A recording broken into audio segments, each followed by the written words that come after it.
তো হ্যালো বন্ধুরা, তো দেখো তোমাদের দাদা ভাই আজকে বাড়িতে মোমো বানাচ্ছে। দেখি এদিকে তাকাও, মোমোর কারিগর।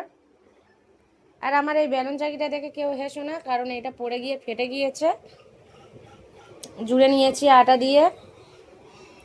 আর এখানে মোমোগুলো দেখো কি সুন্দর হচ্ছে। এখানে এই মোমো শেপ দিচ্ছে, দেখো কি সুন্দর করে। আর চিকেনটা দেখো কি সুন্দর করে একটু কষিয়ে নেওয়া হয়েছে।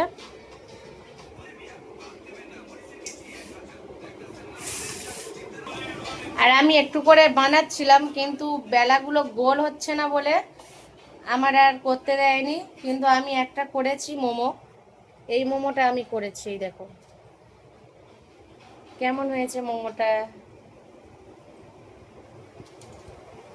অত ভালো হয়নি দোকানের মতো, তবুও যা হয়েছে অনেক ভালো হয়েছে। চলো টাটা, কারা খাবে চলে এসো।